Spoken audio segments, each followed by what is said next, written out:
우리 시간에 오신 여러분들 위해 하나님의 큰 은혜가 넘치기를 주님의 이름으로 축원합니다. 제가 한국인으로서 해외에 가장 오래 살았던 적, 그것은 1995년도에 영국에서 6개월 동안 산 거다, 그런 생각이 듭니다. 저는 6개월 동안 영국에서 살면서 제 삶에 굉장히 많은 도전을 받았구나, 그런 생각이 듭니다. 무엇보다 새로운 문화와의 만남이었다 생각합니다. 유럽인들, 영국 사람들과 만나서 그들이 어떻게 살아가는지, 이런 부분을 많이 배우게 되었었구나, 그런 생각이 들어요. 음식 문화가 다르죠. 우리는 한식을 먹고 그들은 유럽식을 먹기 때문에 우리와 다릅니다. 또 우리의 생활 습관, 이런 것들이 많이 달라요. 우리는 자동차 운전을 할 때에 우측으로 자동차가 가잖아요. 그리고 운전대는 왼편에 있어요. 근데 영국을 가니까 자동차들이 왼쪽으로 가요. 그리고 운전대는 오른쪽에 있어요. 우리와 반대죠. 이런 부분을 적응하는 것이 여간 힘들지 않았던 그런 생각이 듭니다. 저희가 살았던 동네는 런던의 서북부 쪽에 있었어요. 사우스 하로라는 곳이었습니다. 근데 그곳에서 센트럴 런던에 가려고 하게 되어지면 이제 지하철 타고 갑니다. 그러면 자동차를 전철역 근처에다 파킹하고 원데이 트래블 티켓이라는 게 있어요. 그러니까 하루에 한 장을 살면은 온종일 그날 어디든지 마음대로 탈 수 있는 그런 전철권이에요. 그거 하나를 사면은 어디든지 다닙니다. 하루 종일 탑니다. 그렇기 때문에 자동차는 대놓고 그 티켓을 가지고 여러 곳 일부러 다니게 되죠. 근데 어느 날 저에게 딱지가 날라왔어요. 그것은 주차 위반이라는 거라는 거예요. 그러니까 제가 자동차 파킹을 이제 전철역 근처에다 댔는데 그게 주차할 수 있는 곳이 아니에요. 그러니까 불법 주차가 된 거죠. 법칙금이 아마도 제가 생각하기에는 한국보다는 3-4배가 많은 것 같아요. 법칙금이 굉장히 높아요. 그래서 그것을 쓰라린 가슴을 안으면서 냈던 그런 기억이 있습니다. 그리고 이제 김치를 해 먹어야 하니까 김치를 아무데나 파는 게 아니잖아요. 차이니즈 캐베지라고 해가지고 우리 배추를 사러 다니는데 아시안 마켓에서 팝니다. 그러면 그것을 사다가 이제 갈라가지고 절여야 되잖아요. 근데 절일 때에 덜통이 있어야 되는데 덜통이 없죠. 그 사람들의 우리의 문화가 다르니까. 그 덜통을 사야 하는데 얘기했죠. 조금 이따가 한국 갈 걸. 그것까지 살 거 있냐. 좀 불편하지만 참고 살지. 그러면서 지냈던 그런 기억이 있습니다. 오늘 우리들에게 본문은 이 부분을 우리에게 말씀해 주려고 하는구나 라는 거예요. 무슨 말이냐고요? 우리 믿는 성도들은요, 대한민국 국민이에요. 동시에 천국 시민권자들이에요. 그러니까 이중 국적을 가지고 있는 것이 예수 믿는 사람들의 삶이에요. 그러니까 오늘 본문에서는 이런 이중 국적자가 이 땅 위에서 살 때에 어떻게 살아야 되느냐, 이런 부분을 말씀하려고 하는 것, 그게 오늘 본문에서 우리에게 가르쳐주는 바다, 그런 얘기입니다. 자, 1절에 보면 각 사람은 위에 있는 권세들에게 복종하라. 본문에 권세라고 하는 단어를 여러 차례 반복해요. 1절 보면 권세는 하나님께로부터, 모든 권세는 다 하나님께서. 2절에 그러므로 권세를, 3절에 내가 권세를 두려워하지 아니하려느냐라고 말을 해요. 권세 말합니다. 권세가 무엇일까요? 우리나라의 권세는 셋으로 나눠져 있잖아요. 행정력, 입법권, 사법권, 이게 권세예요.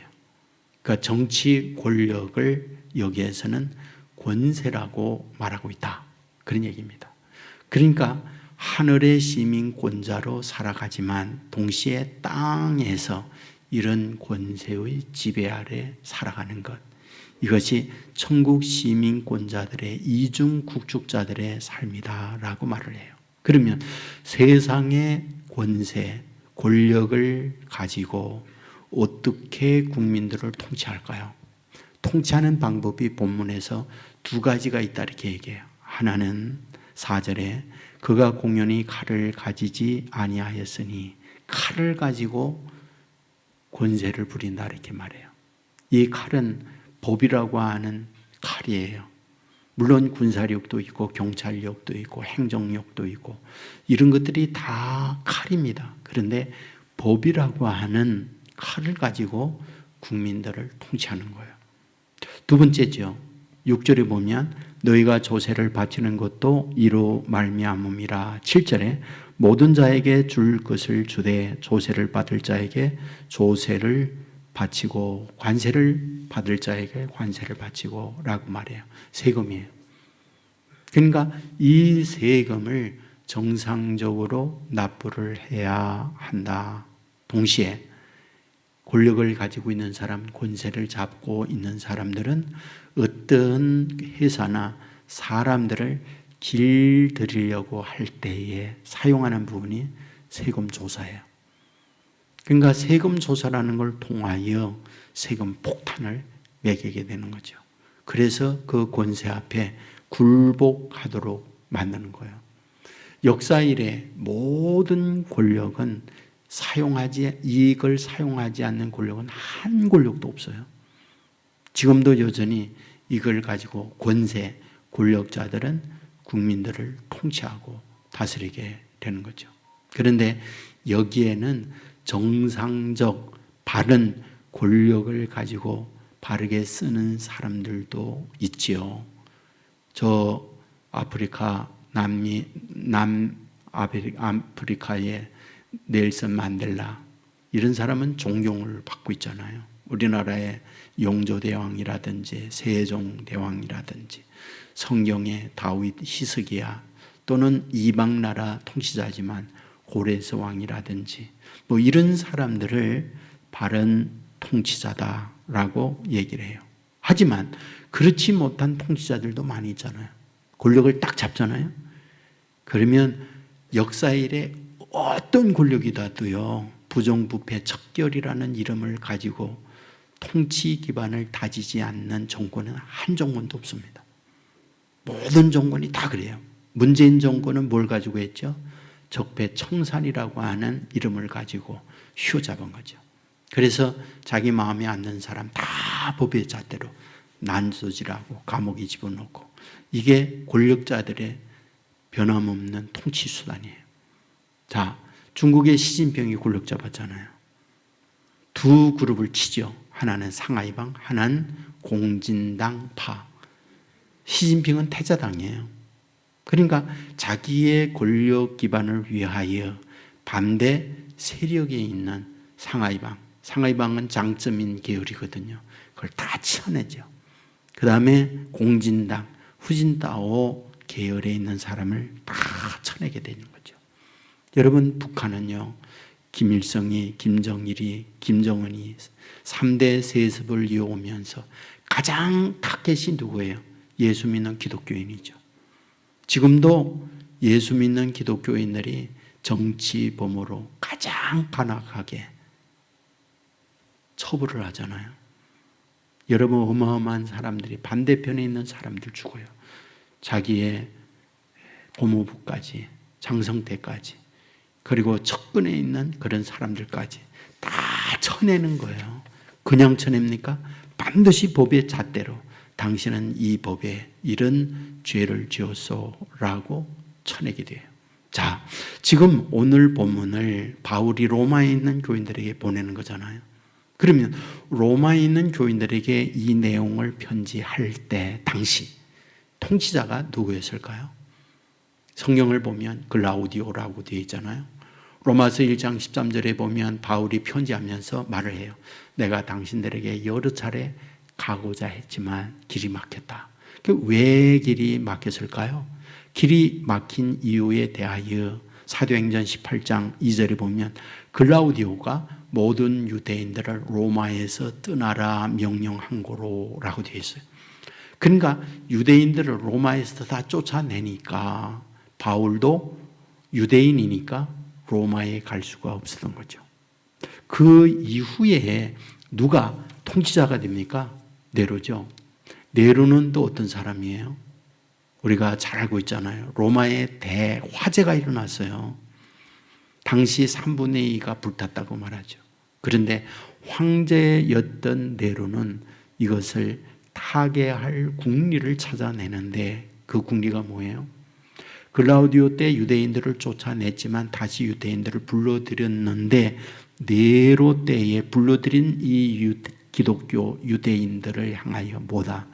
예수 믿는 사람들이 불질렀다라고 해서 그들을 숙청하고 그들을 사자의 밥으로 불구덩이에 집어넣었던 거 우리가 잘 알고 있잖아요. 바로 이러한 박해를 받고 있는 상황에 있을 때에 그들에게 편지를 하면서 바울이 그 말을 하는 거예요.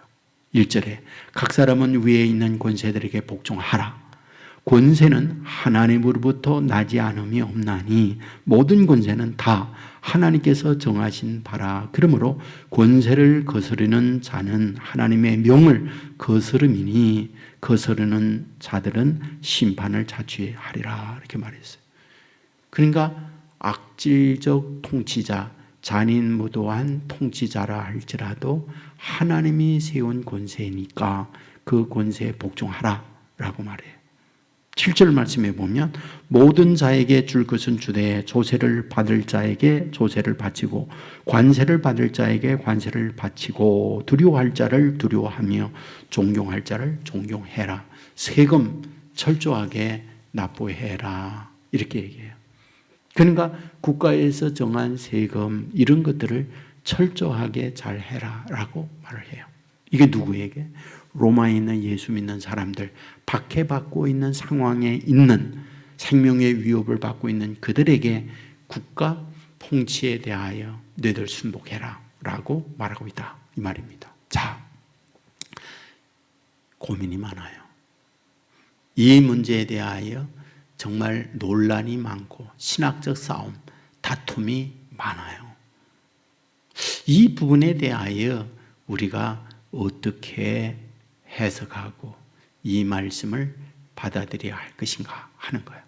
제1차적으로 로마서를 이해할 때 신학이 있어요. 신학. 그러니까 로마서 전체에 흐르고 있는 중심 신학이 있어요. 그걸 우리는 하나님의 주권 신학이라고 해요. 하나님의 절대 주권. 이게 로마서의 전체에 흐르고 있는 신학이에요. 이거를 우리가 먼저 갖고 있어야 된다. 그거를 설명하기 위하여 바울은 복음의 문제를 얘기하잖아요. 로마서 바울이 말하는 것은 복음을 말하려고 로마서를 썼다고 그랬잖아요. 복음이 뭐예요? 기쁜 소식이에요. 무엇이 기쁘다고요? 사람이 율법의 행위 그리고 수양, 고행 이런 걸 통하여 득도하고 의롭게 되어지고 구원받을 수 있는 사람은 아무도 없다라는 게 성경이잖아요. 그 모든 사람이 죄를 범했고 죄의 형벌이 있는데 사망이라고 그랬잖아요. 그런데 이러한 율법의 행위라든지 우리의 적선이라든지 고행, 참선 이런 걸 통하여 구원 얻을 수 있는 사람이 아무도 없으니 그것으로 끝장이냐? 아니라는 거잖아요. 그러면 어쩌란 말이냐? 하나님이 와서 너희들이 행하지 못하는 죄의 벌, 죽어야 하는 그거 대신 받아주었다. 그런데 이렇게 대신 받아준 그 예수님을 너희가 믿으면 구원을 얻는다라는 것이 복음, 기쁜 소식이라고 말씀을 드렸잖아요. 그 기쁜 소식이요. 우리가 한 게 없어요. 예수님이 다 해놓은 걸 우리가 받아들이면 구원을 받아요. 천국 가는 사람이 되는 거예요. 이거를 기쁜 소식이라고 한다라고 했잖아요. 그렇다면 누구나 다 예수를 믿고 누구나 다 구원받느냐? 아니라고 했잖아요. 아니에요. 그러면 누가 믿습니까? 누가 구원받습니까? 성경은 그걸 선택받은 자라고 그래요. 선택받은 자만 믿어요. 하나님이 예수님께로 끌어준 자만 믿는다라고 말하고 있잖아요. 그러면 누구를 하나님이 끌어줍니까? 그가 착하게 살고 믿음 생활 잘할 것, 그리고 다른 사람들과 구별되게 살아갈 것, 이런 거를 미리 아시고 그걸 정해 주었다, 그렇게 말합니까? 그렇지 않다는 거예요. 그 부분을 설명하기 위하여 바울은 로마서 9장에서 두 가지 예를 들잖아요. 하나는 야곱과에서요. 리브가가 임신했어요. 쌍둥이였습니다. 그런데 성경은 뭐라고 말해요? 이 쌍둥이가 태어나기 전에, 그가 어떤 선이나 악을 행하기 전에 하나님이 야곱을 선택했다, 이렇게 말하잖아요. 태어나기 전이에요. 무슨 선이나 악을 행하기 전에 하나님이 미리 정해 줬다고요. 아니 어째서 그렇게 하느냐? 그게 하나님의 주권이라는 거예요. 하나님 마음대로 그렇게 했다는 거예요. 두 번째 설명하는 게 있잖아요. 그게 토기장이요. 토기장이가 진흙을 가지고 그릇을 만듭니다. 하나는 귀하게 쓰는 그릇, 하나는 천하게 쓰는 그릇을 만듭니다. 자, 그런데 이에 대하여 천하게 쓰는 그릇을 만든 그 그릇이 토기장이에게 왜 나를 천하게 만들었습니까? 라고 말할 수 있느냐? 말할 수 없다. 그거는 토기장이의 고난이다 라고 말씀을 하면서 유대인이든 이방인이든 예수를 믿음으로 구원받는 사람 하나님의 선택인데, 이것은 철저하게 토기장이가 천하게 만든 것, 귀하게 만든 것, 그렇게 하듯 하나님의 절대 권한이다라고 얘기해요. 이것을 하나님의 절대 주권이라고 해요. 이게 로마서에 흐르고 있는 신학이에요.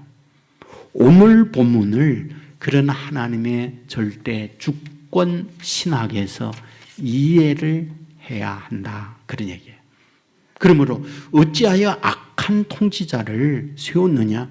그건 하나님께서 그와 같이 한 거기 때문에 우리가 어찌할 바 없다, 그런 얘기입니다. 자, 그렇다고 그러면 우리가 이 부분에 대하여 이해는 좀 할 수 있어요. 어떻게 해요? 왜 하나님이 악질적 통치자를 세워서 믿음의 사람들을 고통을 겪게 하느냐? 그런 일 많잖아요. 지금도 세계 곳곳에 순교자들 많고, 북한에는 지금도 예수를 절대 믿을 수가 없고, 믿는 자들은 정치 수용범에 들어가서 비극적 인생을 살아가잖아요. 그런 탈출한 사람들의 그들의 간증, 그들의 그 고백, 이런 걸 통해서 우리가 알 수 있잖아요. 그럼 왜 하나님께서는 그런 악질적 존재를 세웠느냐? 제일 먼저 우리에게 말하는 건 질서예요. 악질적 존재라 할지라도 질서를 위해서 세워야 한다.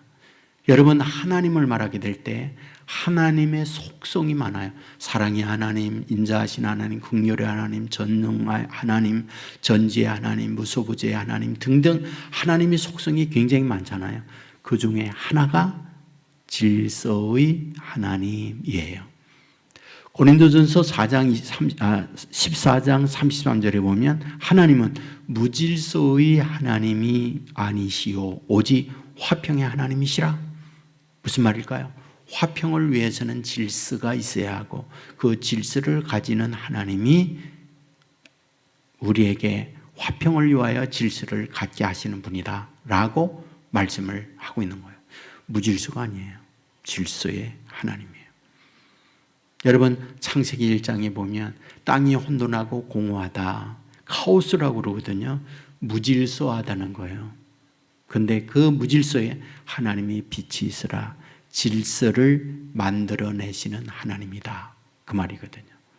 봄, 여름, 가을, 겨울이 뭐예요? 질서예요. 만일에 이 질서가 깨지잖아요.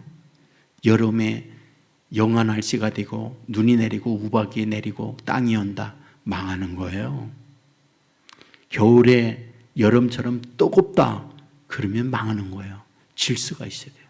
대낮에 해가 가려져서 캄캄한 칠흑 같은 밤이 된다. 여러분, 이 지구에 저주가 밀려왔다고 사람들은 말하는 거예요. 여러분들, 우리가 역사를 보게 되어지면 이 지구가 여러분 완전히 언지구, 그런 때가 있었다고 그러잖아요. 그 때가 언제예요? 학자들은 말하죠. 화산이 이곳저곳 터지면서 화산재로 말미암아 태양을 몇 년 동안 가리다 보니까 완전히 지구가 얼어버려 가지고 그때에 수많은 동물들이 동사했다고 얘기되잖아요. 질서가 무너지면 완전히 어려움을 겪는 거예요. 교통신호가 없이 무질서해 보세요. 사고 이곳저곳에서 납니다. 조폭들이요, 시장에 가서 자리세 받고 그들을 공갈 협박하고, 그렇다면 무질서가 돼서 이 나라 살 수가 없는 상황에 놓여 있게 되는 거예요. 그러므로 악질적 지도자라도 하나님은 질서를 위해서 세워준다. 먼저 이 부분을 우리에게 말하고 있다, 그런 얘기입니다. 다음으로 악질적 지도자, 권세 잡은 자 왜 그렇게 할까? 채찍으로 사용하신다, 그런 얘기입니다. 악질적 지도자를 하나님은 채찍으로 써요. 잠언서 16장 4절에 보면 여호와께서 온갖 것을 그 쓰임에 적당하게 지으셨나니 악인도 악한 날에 적당하게 하셨느니라. 악인도 악한 날에 쓰임새가 있다라고 성경은 말해요. 예레미야 25장 9절에 보면 보라, 내가 북쪽 모든 족속과 내 종 바빌론의 왕 느부갓네살을 불러다가 이 땅과 그 주민과 사방 모든 나라를 쳐서 진멸하여. 느부갓네살 누구입니까? 그를 하나님이 내 종으로 쓴다라고 얘기해요. 채찍으로 사용하고 있다라고 얘기해요. 바빌론의 왕이잖아요. 유다의 당시 왕은 누구예요? 시드기야요. 느부갓네살의 이 유다, 하나님을 믿는 선민의 이 나라를 침략합니다. 그때 여러분, 예루살렘 망하잖아요. 성이 무너지잖아요.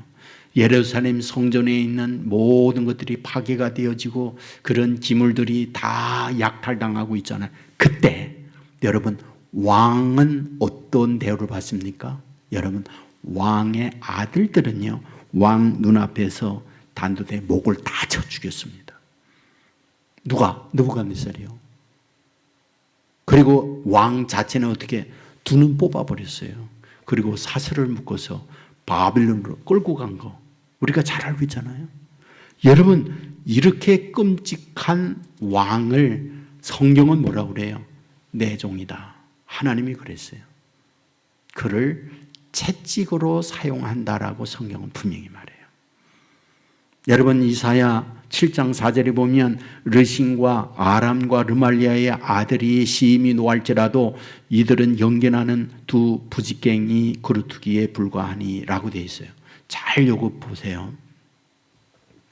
이 말씀의 내용은 여기에 이스라엘과 아람을 얘기하거든요. 이스라엘과 아람은 이 유다 나라 입장에서 북쪽에 있는 나라들이에요. 근데 이 북쪽에 있는 이스라엘과 아람 두 나라가 연합을 했어요. 그리고 연합된 이들이 유다를 공격해요. 침략합니다. 그런데 이때 하나님께서 이사야에게 나타나서 그들이 너희들을 친다고 두려워하지 말아라, 그 얘기를 하는 겁니다. 그러면서 뭘 얘기해요? 그들은 부지깽이에 불과하다, 그 얘기예요. 부지깽이 뭐예요? 지금은 다 도시화가 됐고 난방이 보일러로 되어 있기 때문에 그런 부지깽이 사용을 안 해요. 옛날 시골에서 여러분들 아궁이에 불 뗄 때 반드시 부지깽이 있어야 돼요. 그래서 부지깽이를 가지고 불을 잘 붙도록 만들어요. 그걸 가지고 불타는 거 이렇게 들면 불이 활활 타오르잖아요. 그런데 그 부지깽이 어떻습니까? 쏘고 난 이후에 불 속에 다시 집어넣어요. 그러니까 악질적 존재에 대하여 뭐다? 하나님은 그들을 쓰지만 그들은 부지깽이에 불과하다라고 가르쳐줘요. 폭군이 있어요. 그래야 그 폭군과 잔인무도한 권력자로 인하여 엄청난 양민들이 고통을 겪어요.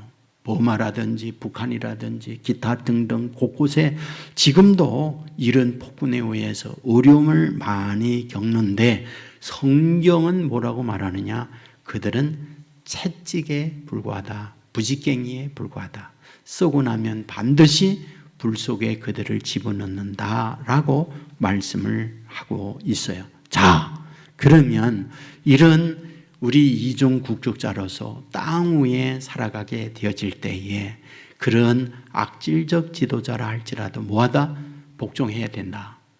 그리고 세금 확실하게 내야 한다라고 지금 로마에 있는 예수 믿는 분들에게 말하고 있어요. 자, 문제가 있죠. 뭐가요? 성경에 위배되거나 하나님을 도전하는 일에 명령 내릴 때 예수 믿는 사람은 어떻게 해야 하느냐라는 거예요. 이게 고문이죠. 근데 성경을 보잖아요. 여기에는 반드시 거부권 행사를 해야 한다는 게 성경이에요. 여러분 성경에 보면 성경에 위배되거나 하나님 신앙에 도전하게 되어질 때 이에 대하여 제일 먼저 거부권 행사한 사람 누굴까요?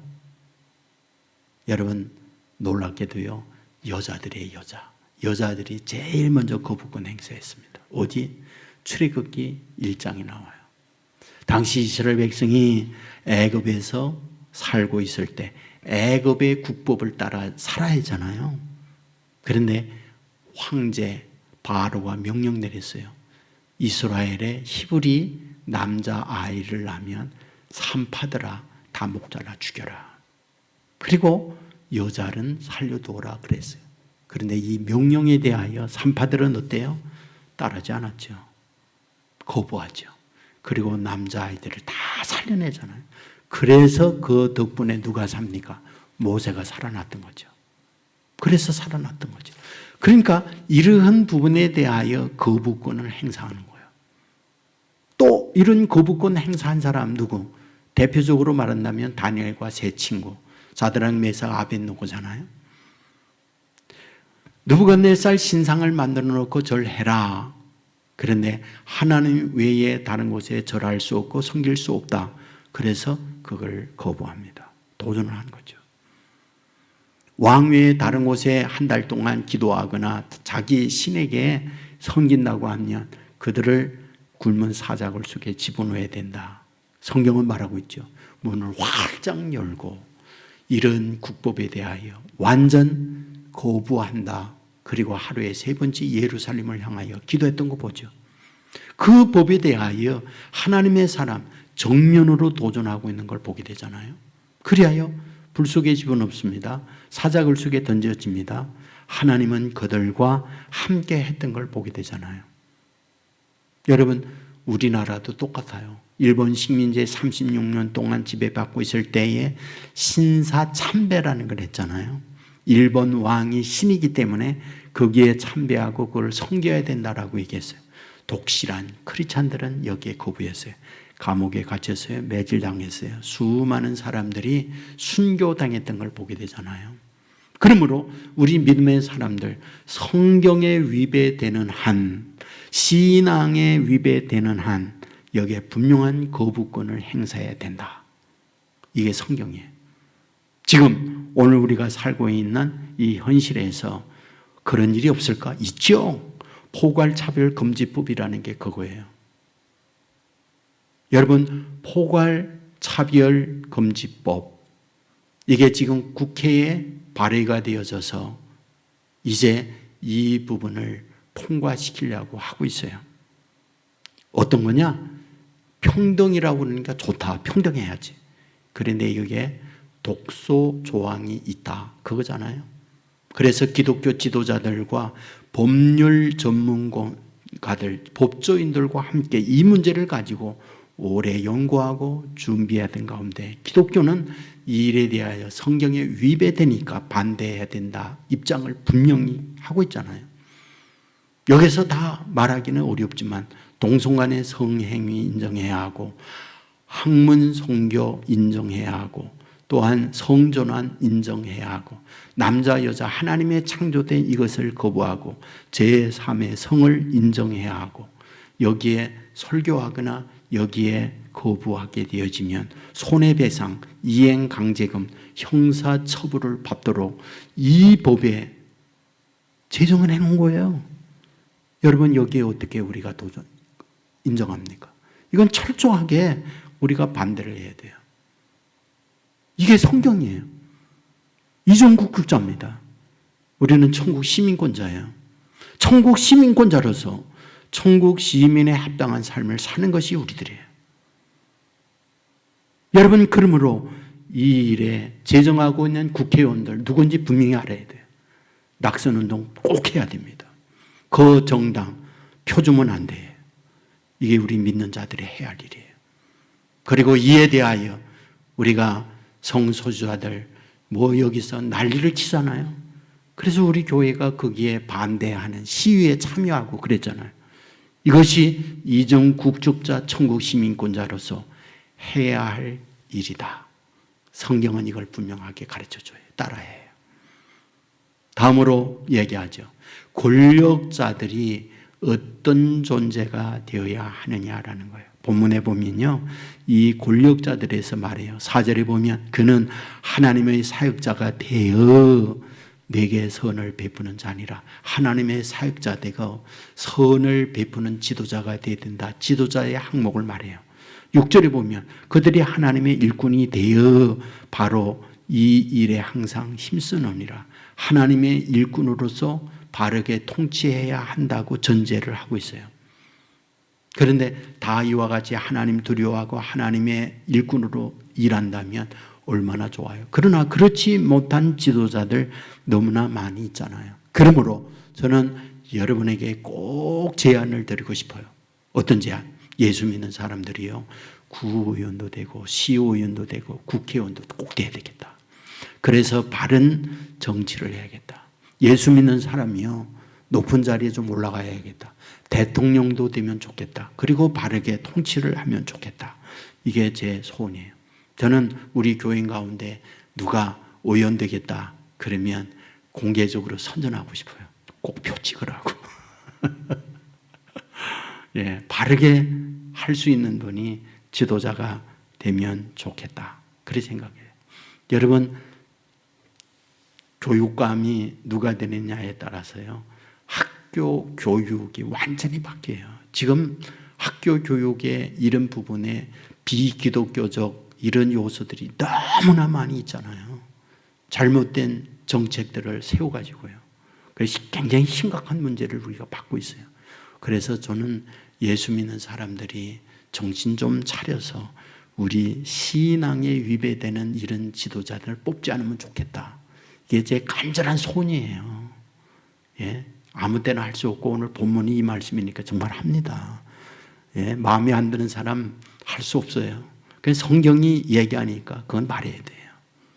그러니까 여러분들 그런 부분에 있어서 좀 잘하면 좋겠다 말씀을 드려요. 그 대신에 예수 믿는 우리들은 어떻게 살아가야 하느냐가 중요해요. 이걸 본문에서 얘기합니다. 예수 믿는 사람들 이런 마음에 안 드는 거에 대하여만 우리가 권리하고 그럴 게 아니다. 예수 믿는 사람들이 해야 할 일이 있다는 거예요. 뭡니까? 3절에 보면 선을 행하라. 그리하면 그에게 칭찬을 받으리라. 믿는 자로서 빛과 소금의 역할을 감당해야 된다고 가르쳐줘요. 4절에 보면 악을 행하지 말아라. 7절에 보면 조세, 관세 잘 바쳐라.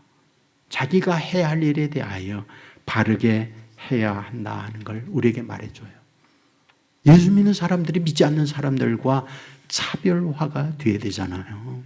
성경에 그런 인물들 많아요. 자, 요셉 보세요. 바로는요, 우상숭배자예요.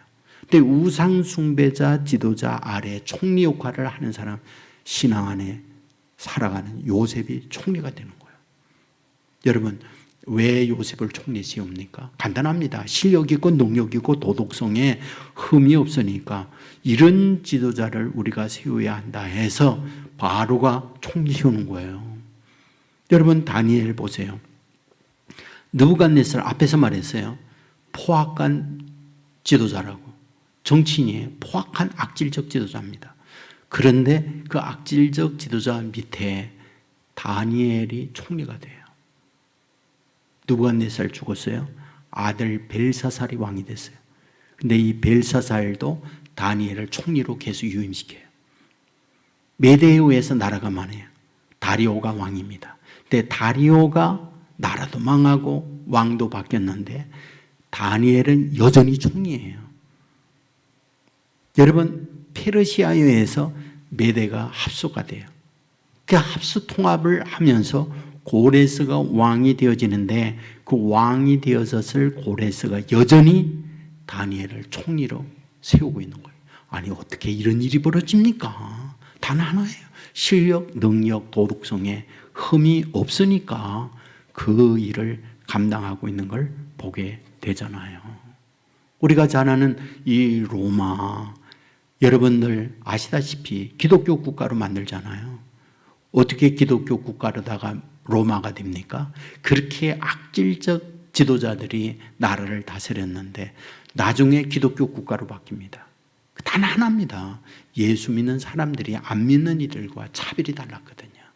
실력, 능력, 그리고 윤리성에 있어서 완전히 따라올 수 없는 고급 인력과 도덕성을 가지고 있으니까 야, 이 나라가 이런 사람들처럼 되어야겠다 하고 기독교를 국교로 만드는 거거든요. 여러분 당시 기독교인이 9%였다고 해요. 그런데 황실에 시집가는 여인들 거의 대부분이 예수 믿는 집안에서 황실로 시집을 갔다고 얘기하잖아요. 왜? 당시 성적 타락으로 말미암아 많은 젊은 여인들이 결혼도 하기 전에 성병에 걸려 있어요. 그때는 약도 없잖아요. 그런데 예수 믿는 사람들 집안은 깨끗한 거예요. 그러니까 그들이 황실에 시집 갔고 그들이 황실에서 아이 낳아서 그 아이들을 예수를 믿도록 했고 그들이 성장하고 난 이후에 어머니의 신앙을 따라서 이 나라 종교는 기독교가 되어야 된다. 이렇게 바뀐 거잖아요. 지금 어느 때보다도 오늘 우리에게 이 부분이 필요해요. 정말 필요해요. 여러분 한국 기독교가 처음으로 이게 전파되었을 때에 한국의 지성인들, 지도자들이 수많은 지도자들이 교회로 왔어요. 왜? 여러분들 유교, 불교 이런 신앙 안에서 살던 사람들과 예수 믿는 사람들이 달랐거든요. 그러니까 기독교의 부흥을 급성장을 이루었던 거예요. 그런데 세월이 가면서 기독교가 색을 발하게 된 거죠. 그러면서 교회 구술을 못하게 되어졌고 오히려 예수 믿는 사람들 타도 대상이 된 거예요. 지금은 오늘 우리가 이런 시대에 살고 있는 게 현실이거든요. 그러니까 정부에 대하여 잘하라 소리칠 때 그들이 우리를 향하여 뭐라고 그래요? 너희나 잘해라. 너희나 너희 꼬락산이 가지고 우리에게 무슨 잘하라고 하냐. 똥 묻은 것들이 개 묻은 걸 가지고 남을 알고 있네 라고 현재 이렇게 된 거예요. 성경은 우리에게 뭐라고 그래요? 너희 그리스도의 편지야. 너희 그리스도의 향기요. 너희 그리스도의 소금이요. 너희 빛이라고 얘기하잖아요. 이것을 회복해야 할 때를 우리는 만났다. 그 생각을 가지게 됩니다.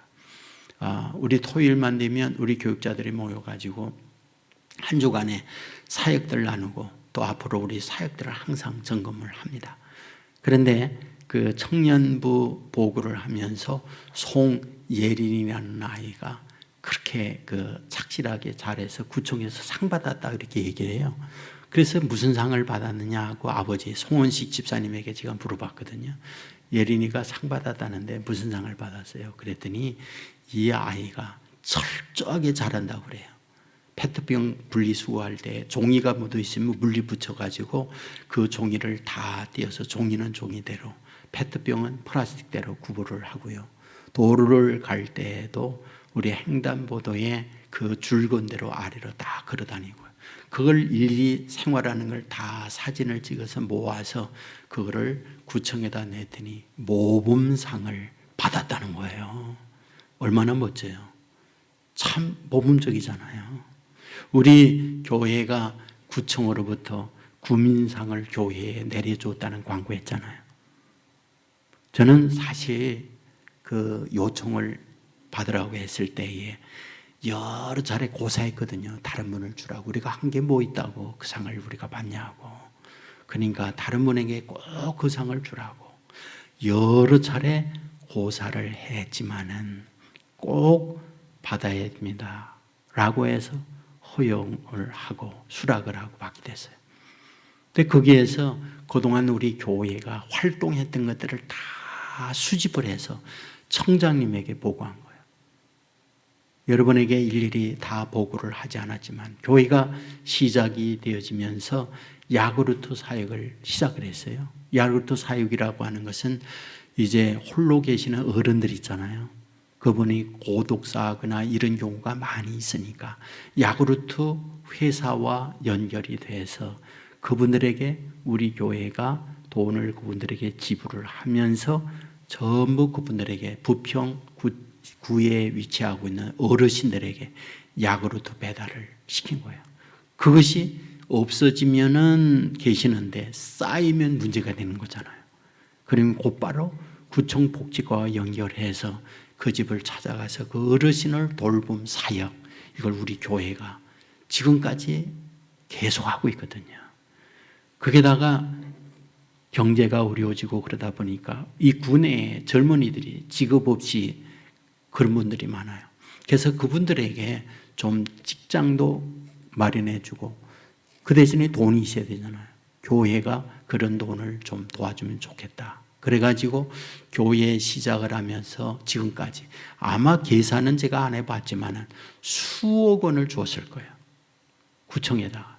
이런 것들이 지금까지 계속 누적이 되어졌고 그 다음에 이혼한 가정들 아버지 어머님 없이 고아 아닌 고아처럼 할아버지 할머니 밑에서 크는 아이들이 있어요. 할아버지 할머니 돈이 없잖아요. 그러니까 학교에 용돈도 없고 그런 아이들이 많이 있어요. 그런 아이들이 요청이 있으면 그 아이들에게 매월 10만 원, 20만 원 용돈을 제공하는 일 지금까지 교회가 계속하고 있어요. 그러니까 이런 것들 그 외에도 굉장히 많이 누적이 돼서 이런 부분에 대하여 온세계 교회가 섬김상을 받아야 합니다. 그래서 그 여러 분야가 있는데 분야 가운데 하나 섬김상을 온세계 교회에 이번에 허락해 준 거죠.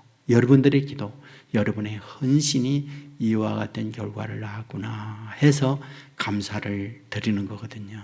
동시에 제가 여러분에게 드릴 수 있는 부분이 뭐냐, 우리 성도님들이 매사 삶에 모범적인 삶을 사는구나 하는 것을 많이 듣는 것은 새로 오는 교인들이 얘기해요. 이분이 다른 분과 다르구나 해서 보았더니 온세교회 다닌다 해서 이 교회 다니면 이렇게 다르구나 그런 마음 때문에 자기도 우리 교회에 오게 되었다라는 이야기를 여러 사람이 저에게 얘기했거든요. 정말 여러분이 숨은 헌신자로 살아가고 있구나 하는 거예요. 또 하나를 여러분에게 자랑스럽게 말할 수 있다면 어느 분이 저에게 그런 얘기해요. 다 도시화가 되면서 이사를 많이 다니잖아요. 그 이사를 하게 될 때에 자기가 살던 집에 빈틈없이 청소를 다 하고요. 장판이 낡아지면 장판도 새로 깔아주고요. 화장실에 화장병기 빛나도록 깨끗이 닦아놓고 이사를 한다고 그러더라고요. 그리고 온세계 교회의 교패는 그대로 두고 떠난다고요. 교회 다니던 이 살던 사람의 집이 이렇게 다르구나. 자기는 그런 것을 보이고 싶다고 저에게 그런 얘기 하잖아요. 아름다운 사람은 뭐예요? 머물다 간 자리가 아름답다 그러잖아요.